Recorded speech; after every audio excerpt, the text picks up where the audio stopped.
Hi, you're watching Reddit Confessions. Buckle up, because this story doesn't start with a wedding photo or a first kiss. It starts with a phone call I didn't answer and a woman in heels standing outside a house that no longer belonged to her. She was probably laughing 30 minutes before it happened, maybe sipping something cold, telling him about our garden like it was hers to share. She loved acting like I didn't exist, especially when it made her more interesting. He probably thought she was single. Most of them did.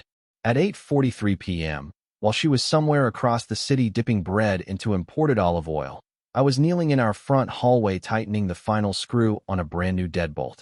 Quietly, carefully, almost reverently. The cats watched me like I was doing something wrong. Maybe I was, but it felt right. I didn't leave a note. I didn't write a message in anger. I didn't trash the place or toss her clothes out the window. That's not my style. What I did do was remove her from our shared phone plan, unlink her email from the thermostat app, and replace the Wi-Fi password with a song lyric I knew she'd never guess, because she hated that band. I sat on the edge of the couch afterward, lights off, phone in hand, breathing slower than usual. That's when the first text came in. Hey, door won't open. Did you lock it from the inside? Then, Ellis, my key isn't working. Call me. No greeting. No warmth. Just confusion wrapped in entitlement. She hadn't even said goodnight before leaving for her client meeting. She just spritzed perfume in the air and left me with her unfinished tea steeping on the windowsill. At 9:12, my phone rang. I watched it light up on the table. Her name, still saved with the heart emoji I hadn't removed yet, flickered for a few seconds. I didn't touch it. Ring, ring, silence. And then, 30 seconds later, the knock. I didn't even look through the peephole. I just stood there, a few feet from the door, listening. The shuffle of heels. A key fidgeting uselessly. A frustrated sigh. Another knock, louder. And finally, her voice. Ellis, what the hell is going on? Let me in. This isn't funny. That was the moment it hit me. She really thought it was her house. Still, after everything. After the receipts I found in the coat pocket. After the accidental hotel charge. After the toothbrush that wasn't mine tucked behind the guest towel. After the smell of a cologne I didn't wear on a pillow I hadn't slept on in weeks. She still thought she owned the right to walk in. That's when I decided. I picked up the phone, took a breath, and finally, answered. And what I told her next changed everything. I didn't expect to be calm when I answered. I thought maybe my voice would shake, or I'd scream, or, worse, start crying like I always do when things crack wide open. But none of that happened. Instead, I just said, Tamsin, you don't live here anymore. For a second, there was silence. I could hear her shifting on the porch. Then came the fake laugh, the one she used at dinner parties when someone brought up politics. Wait, what are you talking about? Ellis, open the damn door. No, I said. I'm not doing that anymore. What? Her voice went high-pitched, sharp. What is this? Are you drunk? Why would you change the locks on me? I almost responded with a full confession. I almost told her about the receipts I found from that boutique hotel, the duplicate room service orders, the late-night charges for champagne and spa treatments. I almost mentioned the email she accidentally left open last week, the one confirming her +1 to a wedding I knew nothing about. But I didn't. I wanted her to explain it first. So I said, where were you tonight, Tamsin? Another pause. Longer this time. I told you. Dinner with a client. And what's his name? I don't see how that's. She stopped. Then, trying to sound offended. Are you seriously interrogating me through the door right now? No. I'm asking you a question. Because the last name on the receipt I found in your coat pocket matches the name on that reservation confirmation I found in your inbox. And the Instagram photo you posted tonight. I reverse searched the location. That's not a restaurant. That's a hotel bar. Silence again. I looked through the peephole. She wasn't panicking, not yet. Her arms were crossed, and her lips were pressed into that tight, infuriating line she always used when caught in a lie. You've been going through my things? She asked, like I was the criminal. Like I was the one sipping wine with someone else's hands on my knees. Tamsin, you've been gone for months, I said quietly. Your body's been here, but you've been somewhere else. Then her voice softened, which somehow felt even worse than the yelling. I think we should talk inside. Face to face. We can work through this. I stepped away from the door, not because I was afraid, but because I knew myself. I knew if I opened that door, I'd let her in. I'd crumble. She could cry, twist her voice, and I'd end up apologizing for discovering her betrayal. Again. So I walked into the kitchen instead, poured myself a glass of water, and left her outside knocking. That's when my phone buzzed. A message. Not from her, but from a number I didn't recognize. Did she tell you yet? Or are you still playing house? My stomach flipped. I stared at the screen, rereading the message like it would eventually rewrite itself. But it didn't. It stayed right there, simple and cruel. And it meant only one thing. This wasn't just some fling. There were others who knew. Maybe even helped her keep it secret. I looked back toward the door. Her voice was lower now, muffled. She was calling someone. Probably him. Maybe asking for a place to sleep. Maybe laughing about how dramatic I was being. I felt stupid. Like the last one to show up at a party where everyone else already knew the joke. I walked to the bedroom and opened the drawer where I had stuffed everything. The screenshots, the paper trail, the lies she hadn't even bothered to cover well. I had proof. And now, I had control. But I also had one more thing she didn't know about. Something waiting in the garage that would turn this night into something else entirely. And the best part? She left it there herself. The garage light flickered as I pulled the string, casting a pale yellow cone across the concrete floor. Dust floated in the air like lazy fireflies, disturbed only by the sound of my steps. It was cold in there, colder than it should have been for early May. Or maybe that was just me, hollowed out and running on a mix of adrenaline and misery. The bag was right where she left it. Black, leather, zippered, the kind you'd take for a weekend trip where lies come dressed in satin robes. I hadn't touched it until now. I'd noticed it in the back seat of her car a few days ago, half hidden beneath a dry cleaning bag. She claimed it was work stuff, samples for a new boutique hotel project. She had a script for everything, and I was always too exhausted to challenge the performance. But now, I wanted the curtain torn down. I knelt, unzipped it slowly, and pulled back the flap. At first, I saw clothes. Nothing unusual.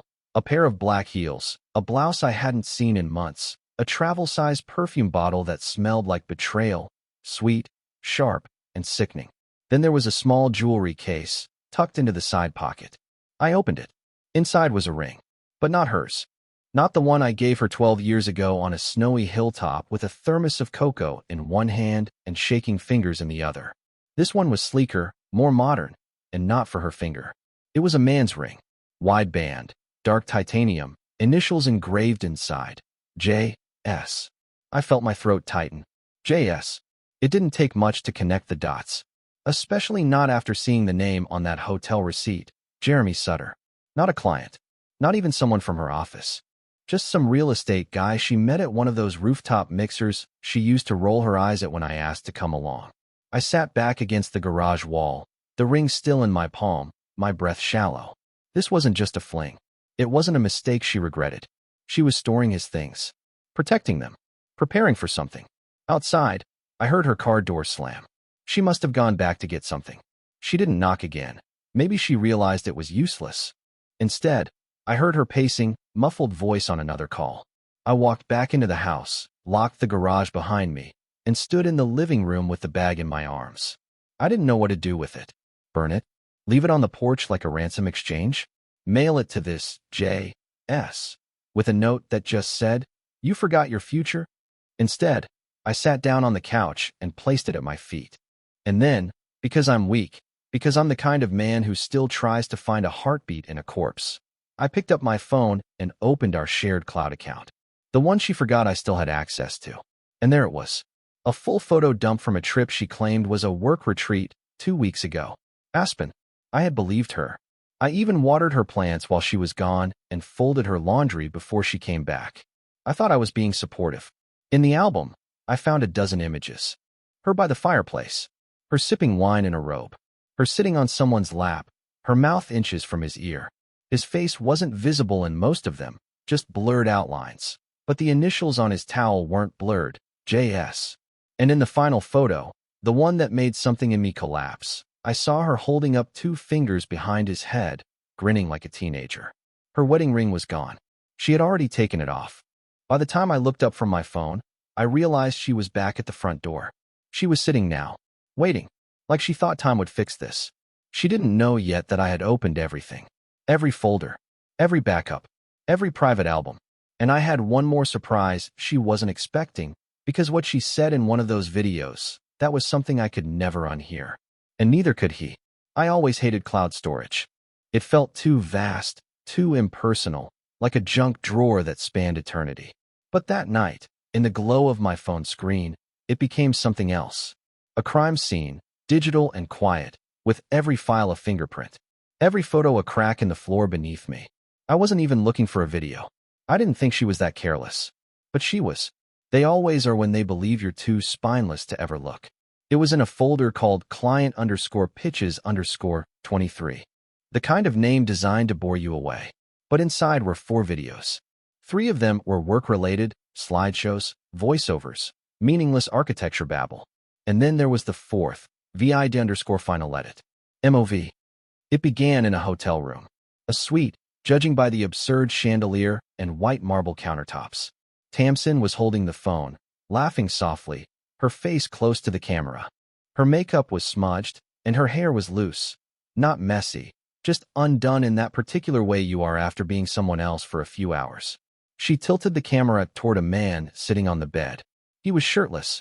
"Say something to the poor man at home," she whispered, giggling like a teenager. The man turned his face toward the camera.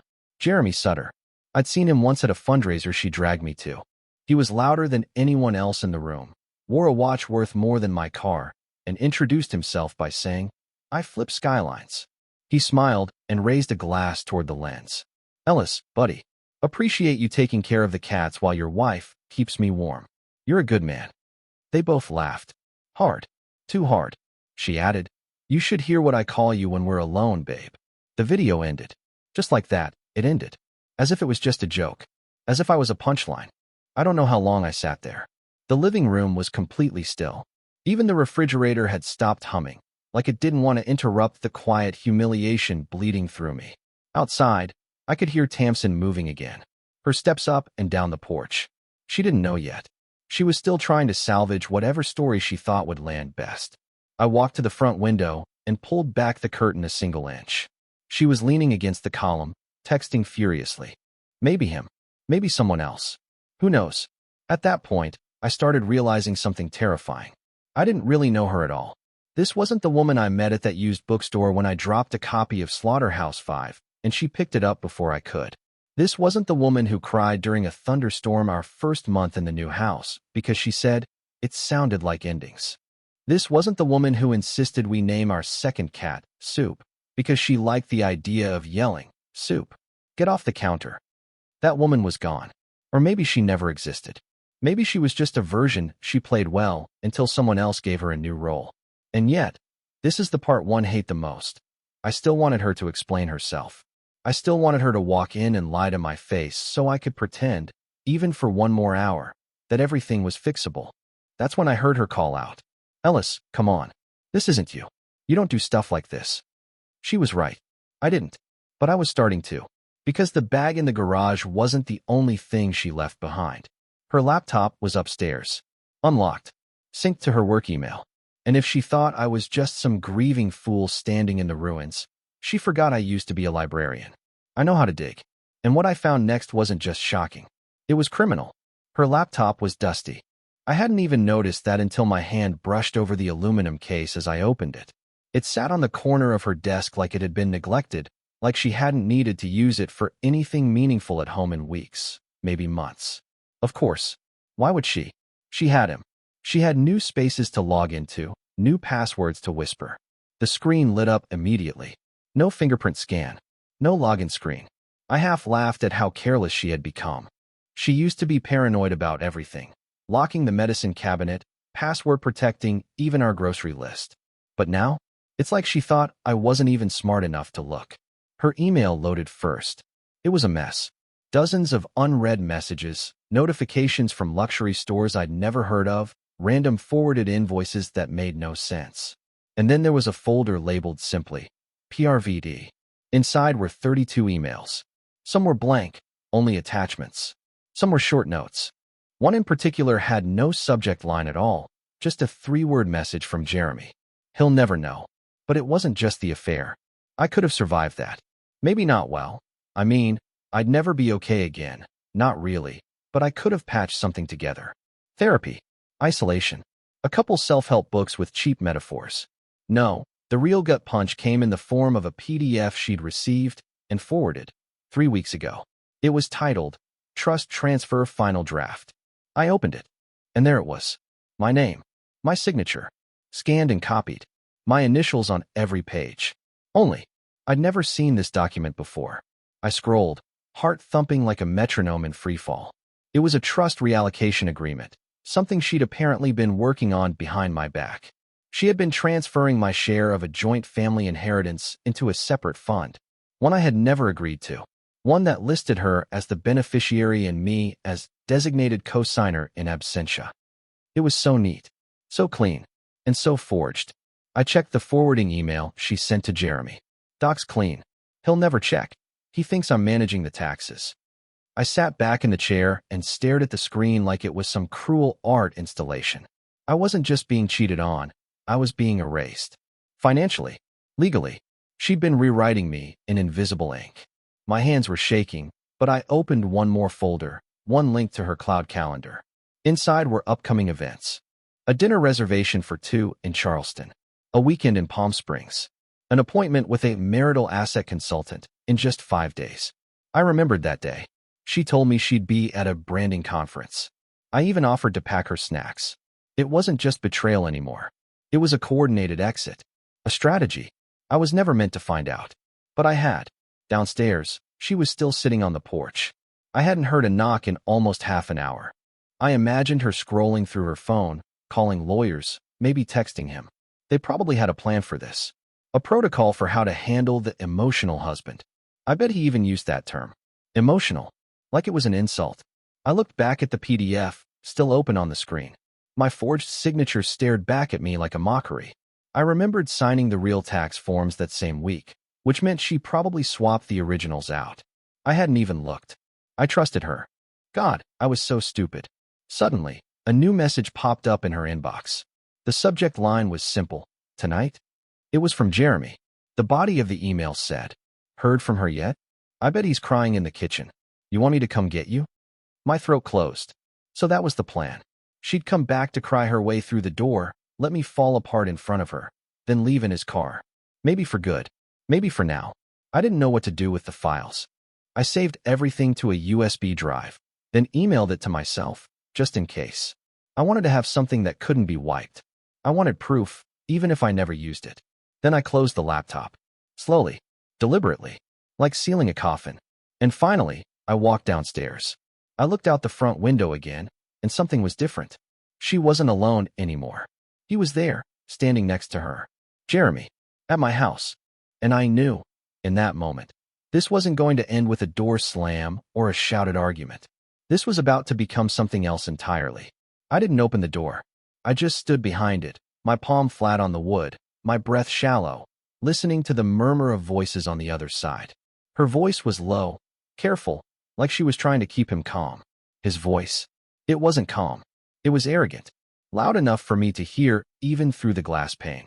You told me this would be simple, he said. You told me he was a pushover. I don't know what I expected to feel in that moment. Rage? Panic? Maybe some primal urge to throw the door open and scream until the world cracked. But instead, I just felt small. So damn small. She murmured something I couldn't hear. Then I heard the metallic clink of her old house key failing in the new lock again. A pause. Then she called out, Ellis, can we talk? Please? I didn't answer. Jeremy stepped closer. He's not going to do anything. Let me handle it. I backed away from the door then, heart pounding, hands cold. I didn't know what handle it meant to him. I had no idea what kind of man he really was. All I knew was that he was standing on my front porch like he owned the place. Like I had already been erased and replaced. But I still had the upper hand. They didn't know what I knew. They didn't know about the documents. The cloud. The video. The emails. The signature. They thought I was still just some weepy, spineless husband waiting to be told a story and patted on the head. They had no idea that I was watching them from the hallway camera, the one she never figured out how to disconnect from my phone. The app was still running, the angle perfectly capturing both of them as they talked, their silhouettes backlit by the porch light. She was holding his hand. She wasn't even pretending anymore. And then he said it, clear as day. The kind of line that lodges in your spine and never leaves. If he doesn't cooperate, we push the mental health angle. You said he's unstable. That'll hold up. We can get the rest in court. My knees nearly buckled. That was the plan. That was the game. They weren't just trying to leave. They were going to frame me. Paint me as the unstable one, the broken husband, the guy who'd been off ever since losing his job. It explained so much. Her sudden concern over my moods. The therapist she insisted I see. The way she kept asking if I was tracking my sleep. She was building the case for months. And I was helping her do it. I stood in the hallway with my phone in my hand, the camera feed still running, and I did the only thing I could think to do. I hit record. I captured every word, every expression, every smirk that flickered across his smug face. Then I walked to the back door, slipped outside, and circled around to the neighbor's yard, the Fergusons. They were asleep. Lights off. I crept past their shed and out to the sidewalk, walking wide around my own house so they wouldn't see me. I didn't know where I was going. I didn't have a plan. But I knew one thing. I couldn't stay in that house. Not tonight. Not with them still out front like wolves pacing the edge of the firelight. So I walked, block after block. My phone buzzed a dozen times. Calls from her. From an unknown number, probably him. I ignored every one. And then came a new message, this one from her. Ellis, I'm begging you. Don't make this worse than it has to be. Worse? She thought this was my doing. She actually believed I was the problem. I turned off my phone. I walked another mile, then sat on a bus stop bench under a flickering streetlight. The world felt like it had been peeled open. Raw. Empty. And yet, under all the pain, the shame, the disbelief, I felt something I hadn't in months. Control. For once, I had the proof. The voice recordings. The emails. The timeline. I had leverage. Not to hurt her. Not even for revenge. But to make sure she never got to rewrite this story. Because if she thought this was over, she was wrong. This was just the middle. And she had no idea what I was about to do next. The bus shelter was cold. Wind scraped along the curb like it resented me sitting there. My legs were cramping, and the wooden bench beneath me felt like punishment. But I couldn't go home. Not yet. Not with them hovering outside the house like vultures dressed in expensive cologne and bad intentions. It was almost midnight when the idea struck. I didn't want to do anything stupid, but I couldn't do nothing. So I pulled out the flash drive, the one with the emails, the video, the recordings from the front porch, and I started thinking through my options. Cops. No, not yet. If I walked into a precinct looking sleep-deprived and shaky, claiming my wife was plotting to steal money and weaponize my mental health, they'd hand me a pamphlet and send me home. But I knew someone. Reed. He wasn't exactly a friend. He was more of a library regular. A conspiracy guy. A little too into police scanners and off-grid power setups. But he was smart. Paranoid smart. And he always said the same thing to me back when I worked circulation. The ones who look calm are usually the ones doing the worst things. Trust panic. Panic tells the truth. So I texted him. First time in months. You still up? Need help. Not illegal. Just serious. He replied in under 60 seconds. Meet me at the Rite Aid on Pelham. Bring coffee. Black. By the time I got there, Reed was already leaning against the trunk of his car, wearing a headlamp, cargo jacket, and fingerless gloves like he was about to defuse a bomb. I handed him the coffee. He sipped, stared at me, and said, You look like you just watched your own funeral. I told him everything. Quietly. Slowly. In the flickering yellow of a half-dead parking lot bulb. I walked him through the forged documents. The manipulation. The emails. The setup. The bag in the garage. The recording of Jeremy suggesting a mental health takedown like it was just another Thursday strategy meeting. Reed listened. Not once did he interrupt. Then he took the flash drive, plugged it into his weather-beaten laptop, and scrolled through the folders. 10 minutes later, he looked up and said, You weren't paranoid. You were patient. He leaned back, cracking his knuckles. This video alone is enough to make a judge suspicious. This isn't just infidelity. This is coordinated financial coercion.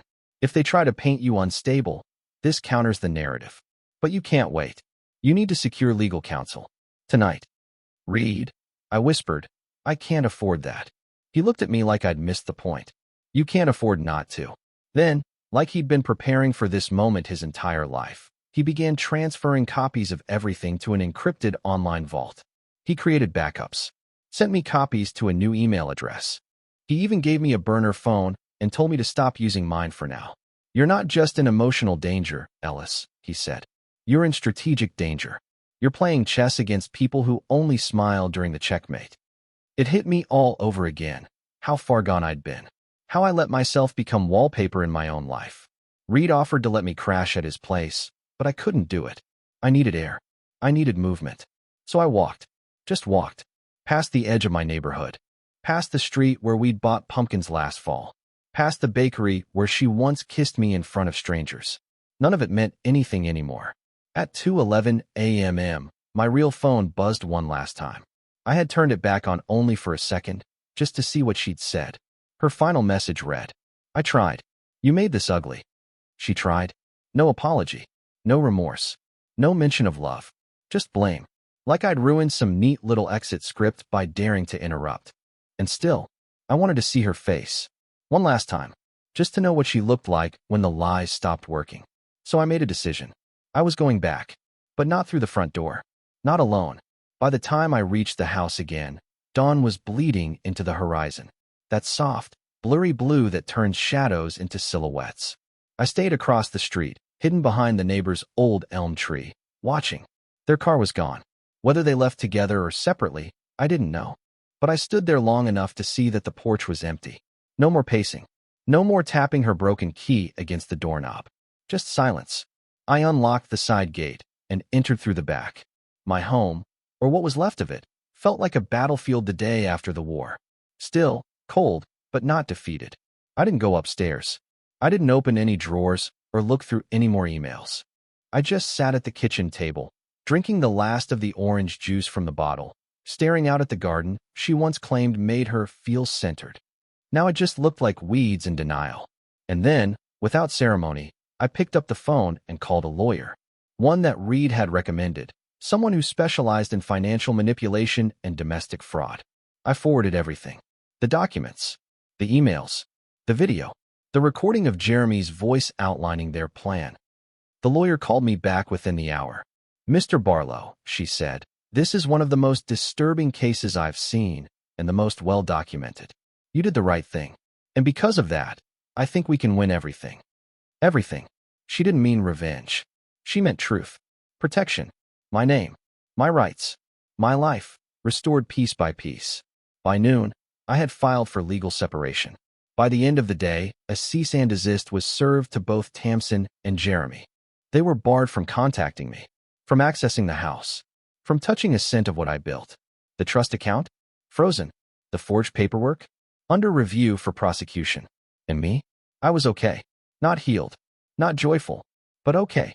In the most honest way I'd felt in years. It wasn't about winning.